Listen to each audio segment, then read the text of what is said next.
GTC 2025 held. So basically Nvidia GTC is basically uh, mm, a yearly event kind of an happen. I think last year it did happen because the thing is we just started from the last year. So I'm just founding out. This is like first time for me, Nvidia GTC. Again, if you are not familiar with it, it is totally different from what is it was from CES. It is not kind of an announcement, it is kind of an in-depth kind of an conference, you can say, but with public, like what is happening in their company, what they are working on, what they have been progressing, kind of an a yearly progress result card, you can say. And also they have been pretty good with Nvidia has been pretty good with having those one-to-one conversation because of obviously Jensen. So he is kind of a really good speaker, I will say. Like I didn't get bored like more than like, it was 2 hours of a conference. Like I was watching it. So we are not going to cover most of it because I don't want to go in depth for right now with Nvidia, because in future there is going to be an in-depth podcast and a video about Nvidia and what they are working on multiple GPUs, AI stuff in terms of hardware, software.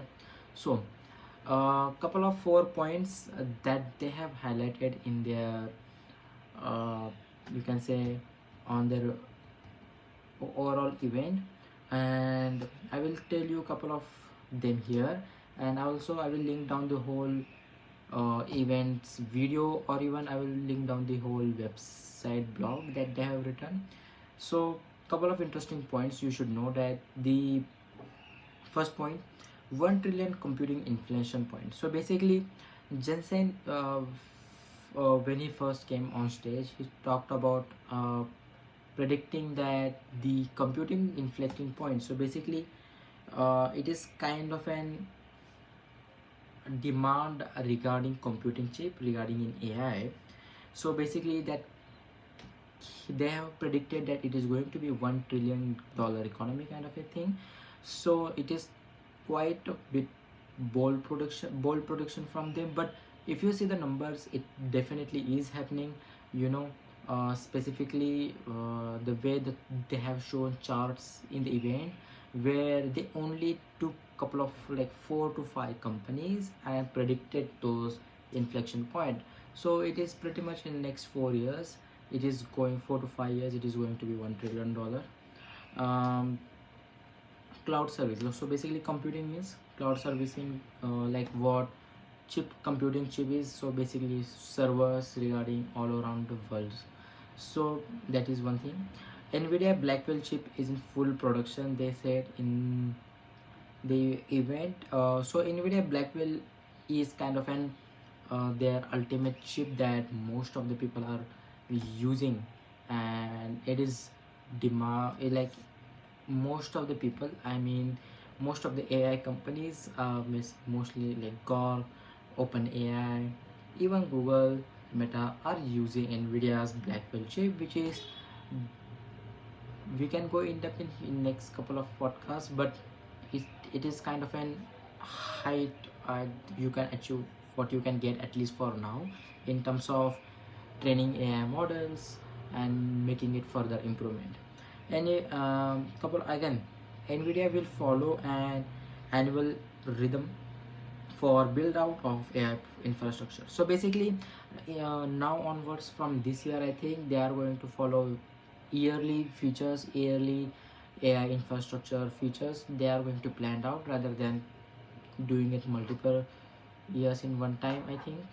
Then physical AI industry or robotics is going to be $50 trillion opportunity. So he predicted that. So basically Nvidia predicted that robotics and physical hardware AI is going to be $50 trillion economy in coming years. So if you don't know, lot of computing is going, and lot of humanoid robots, lot of non-humanoid robots too. Like if you have watched that clip of Jensen having a chat with the blue, that robot name is Blue, in the end of the event, that is kind of a version of a Wall-E, you can see. That robot is non-humanoid, but it is kind of a conceptual robot that is being made from what Wall-E was, which is basically is being made in terms of Disney is making those kind of stuff. um, I will link down also the Cleo Abrams video where she did and tour in terms of in Disney products that they are making, like lightsaber and those robots. But robot and humanoid robot, we all know that last year I also covered that humanoid robot, like Tesla is working with their robots. Then there is Boston Dynamics is working their humanoid shape robot, like even Nvidia is working. So a lot of humanoid projects are going on, and then Nvidia has said that it is like it's a growing economy. So I think if anyone just wants to get into the robotics, and even like that future is there, it is coming. And most like lots of company will be getting demand. So if you are kind of in doing an engineer, like want to know the, like want to know what is going to happen, like couple of things that they have predicted in this event can be happen. Like it it is not that we can't see that, but whenever a company like Nvidia, like this kind of big Nvidia like company says this kind of stuff, it just gives you more kind of an assurance, you know. So if you are an entrepreneur or businessman who wants to start business, who wants to do investments, or even you are like a student who wants to choose a career path in engineering, you know, you can choose definitely robotics. AI is definitely there, but just see like how AI is, just because the improvement in AI, how other medical or you know even robotics human stuff are going to get much more bigger as a kind of an economy than you will ever know. So be the part of it. uh, you can see the changes as even this year, like it is a long term thing, like 5 to 10 years, but companies are starting from now, and much more new companies, much more new startups will definitely start from this. So that is it for keynote. I will definitely cover more of Nvidia in future. I also like their CES 2025, and this year also their GTC 2025 was actually good.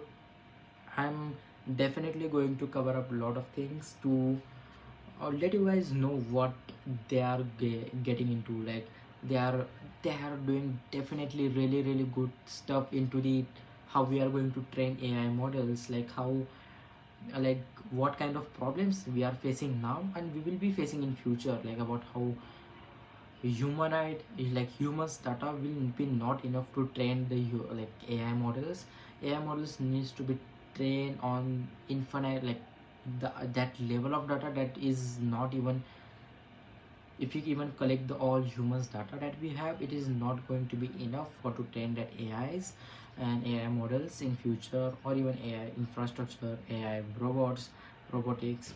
So they are definitely doing good stuff in terms of their how we can create new data sets, data, how like their omniverse stuff, and how like in terms of storage wise is AI is going to play a lot of good stuff, good part in those all the kind of stuff, because it is going to affect a lot of technology in terms of good way in future. So it is it for right now. We will continue much more in depth in next couple of podcasts. I hope I do it. So next news is